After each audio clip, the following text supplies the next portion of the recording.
Welcome to Good Enough with the Trauma Therapist, a podcast dedicated to empowering you to take control of your life, learning valuable strategies for healing and looking at mental health through a trauma-informed lens. Get ready to feel empowered and confident in managing your symptoms. And now, here is your host, licensed clinical social worker, EMDR therapist, and certified clinical trauma professional, Jamie Vollmoeller.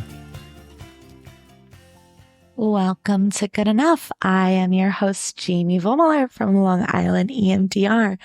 I'm really excited to be talking to you guys today, and we're going to be talking about my favorite period of treatment.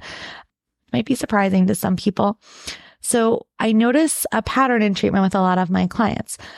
A lot of people, especially when I wasn't in such a protocol-based modality of therapy, right? When I was just doing more like traditional talk therapy and had less structure than I currently have as an EMDR therapist, I had a lot of clients that would come in, and I've used this analogy before. It felt more like we were just cutting the grass, right? So we were giving them the coping skills to keep things manageable. But the weeds would keep coming back up. And these problems that were originating from, earlier in their childhood or traumatic events that they had been through kept coming up over and over again. And what was interesting to watch for so many of these clients, and I deeply resonate as a fellow trauma kid, is, we all can admit or ask for the help when we're in that crisis, right? Because we don't want to feel that way anymore. Like you're at your breaking point. You don't want to feel the stress, right? So when you're in that crisis and you're feeling hopeless and you're super anxious and it's affecting all these areas of your life, that's usually when people seek help, which makes sense, right? Still love working with those clients.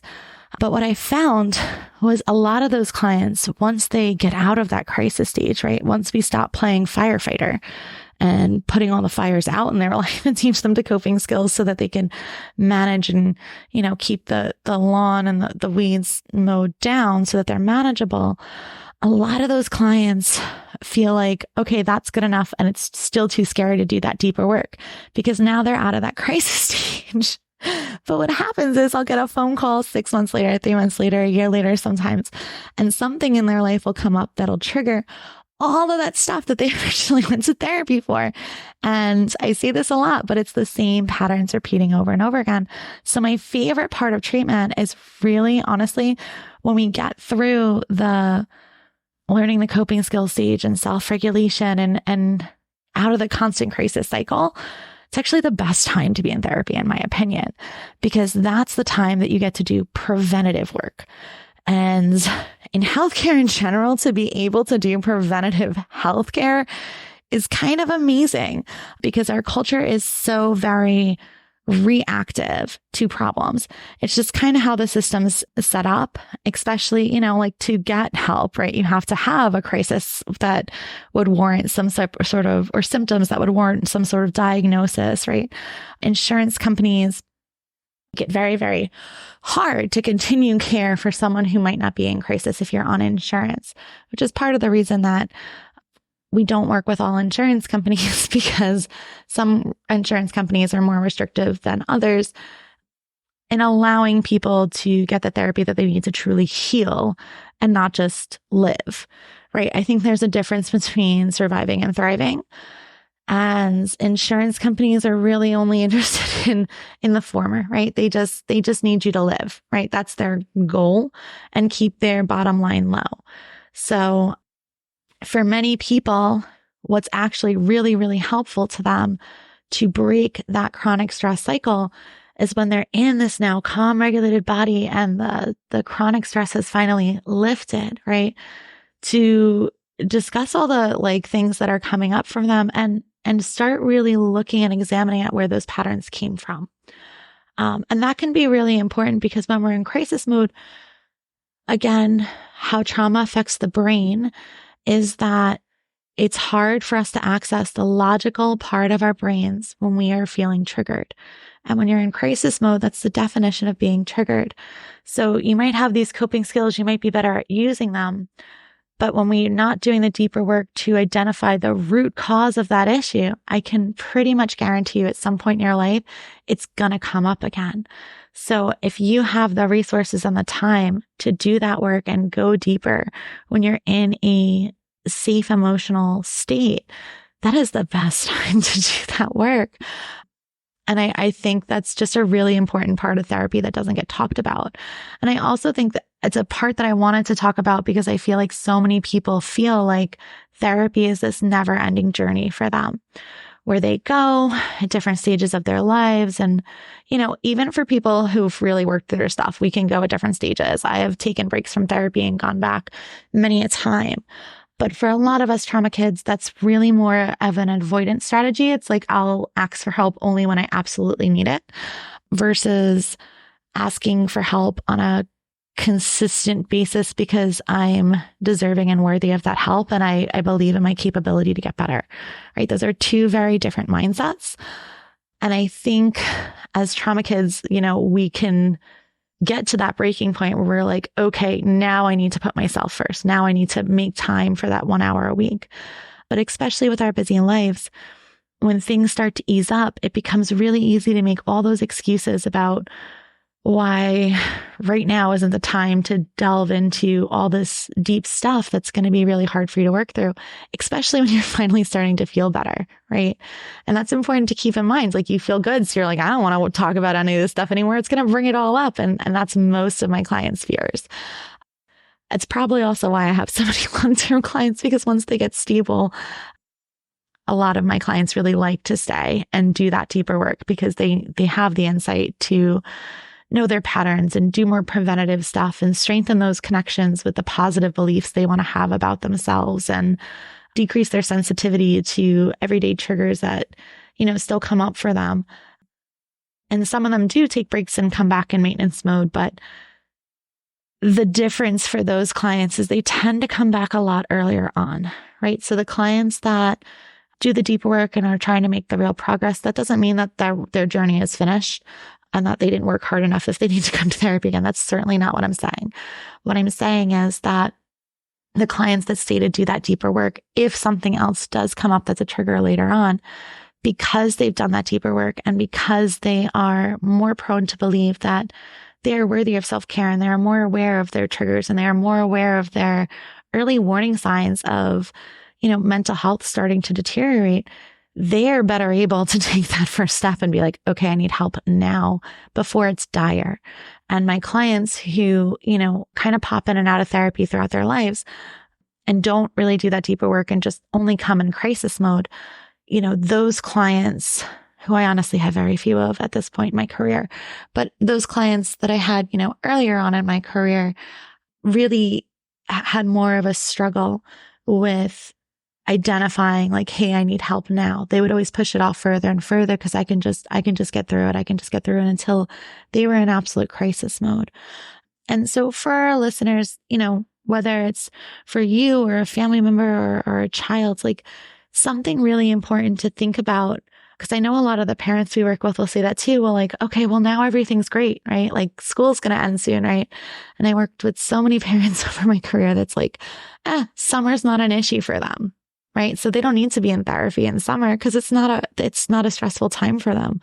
No, but that's the perfect time for them to be in therapy because they're not stressed out about their schoolwork or the peer interactions or, having to sit still all those hours of a day and spend a lot of their mental energy learning, especially for our kids who have learning deficits or ADHD or other challenges in the academic environment. To do therapy in the summer is the best time to do it because they can actually focus on that internal growth for their mental health. And, we all try as parents to help our kids work on their mental health throughout the year.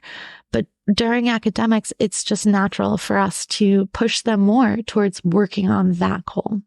And in the summer, instead of taking that break, it's a really good time for your kiddo to work on all those skills.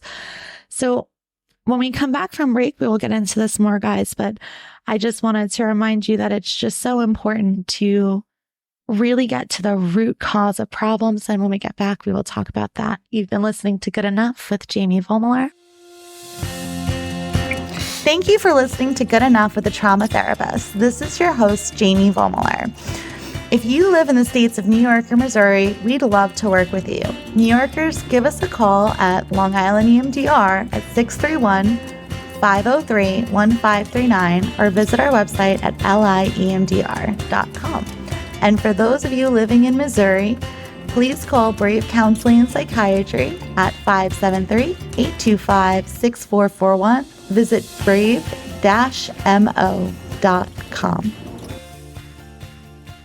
Welcome back to Good Enough. I am your host, Jamie Vollmoeller, and today we have been talking about the root cause of our problems and why it's important in therapy to take the time once we're out of crisis mode to really go deep.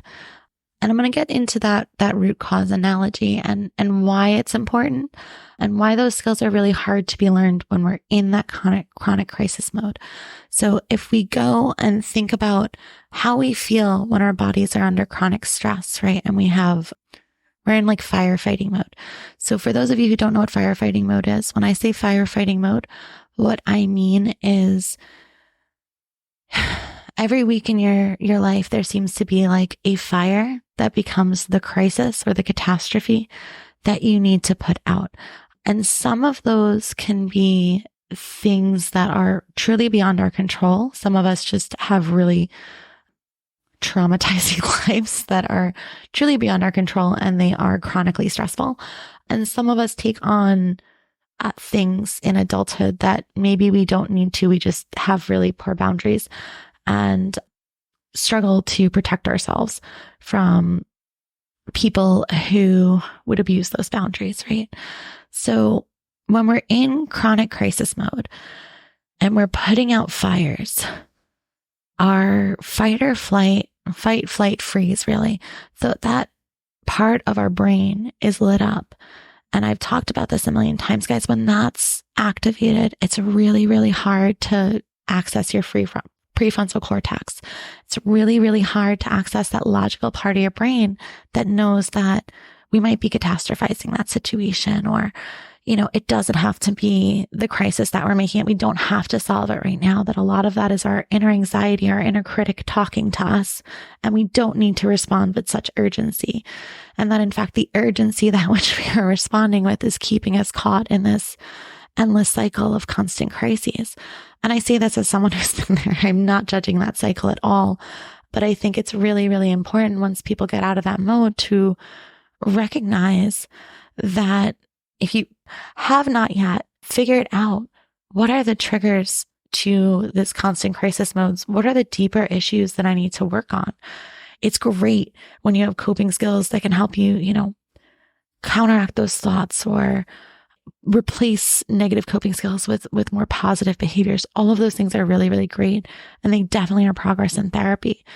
But what's really transformative is when we get to the root cause of the problem. So if we go back to that grass analogy, if you rip those weeds out by the weeds, they are way less likely to rear their ugly heads up.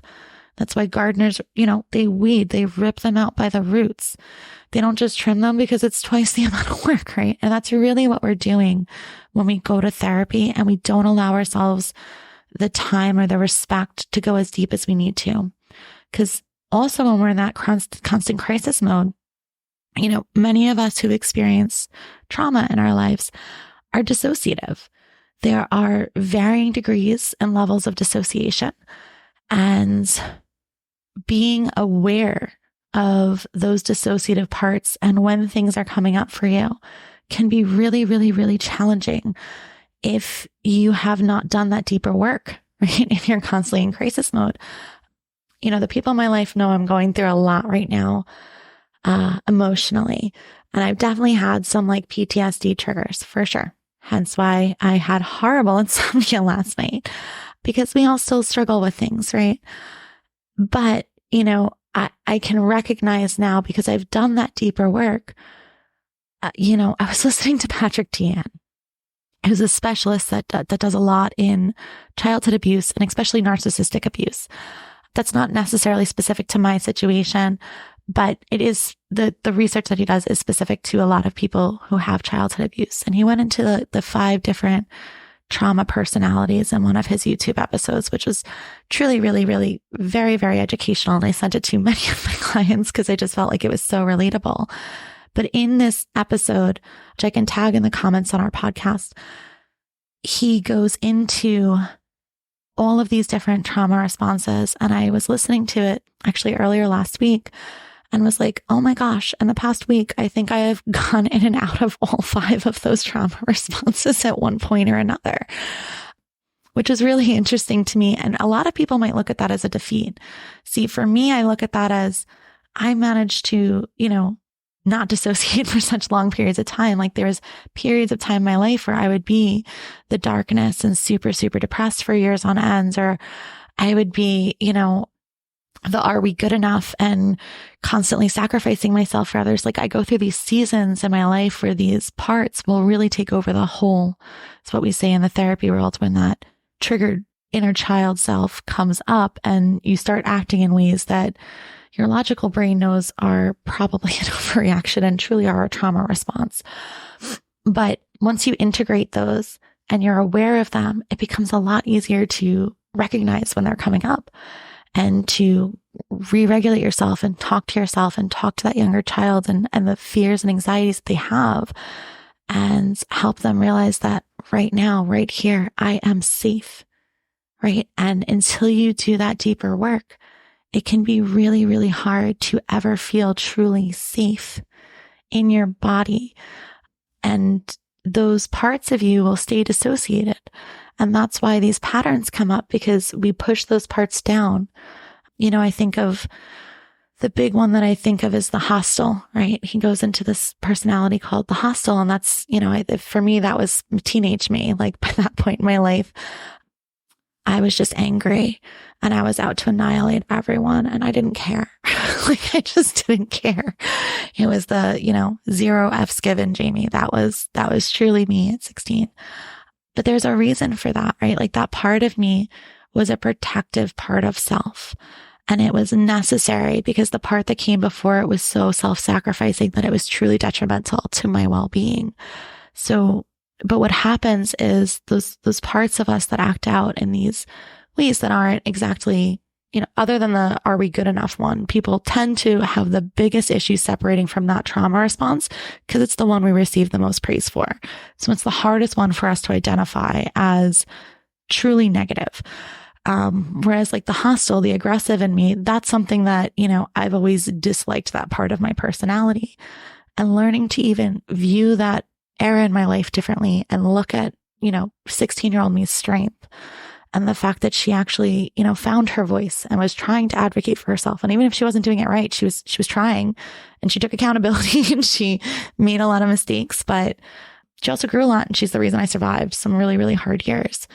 And when we learn to look at ourselves in that way from our strength and to stop pushing down any negative emotion that made me feel like the hostile and ignore that part of myself, stop bubbling over.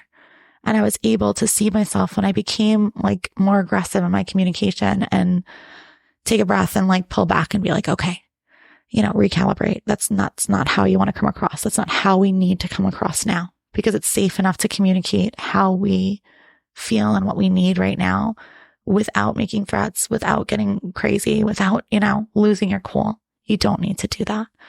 But I think it's really important for us to forgive ourselves for the past selves that we were, that we're not proud of, and try to find strength and value in those selves. And that's what doing that deeper work is about, guys. And that is probably the most powerful work you will ever do in your life. And I want to remind you guys that you are good enough. Thank you for listening to Good Enough with the Trauma Therapist. We appreciate you listening. While our host may provide some personal and professional advice, we want to remind you that this show is for entertainment purposes only. Each individual situation is unique, and Good Enough is not a substitute for mental health treatment. If you need a therapist and are located in New York or Missouri, feel free to reach out to us at liemdr.com or brave-mo.com.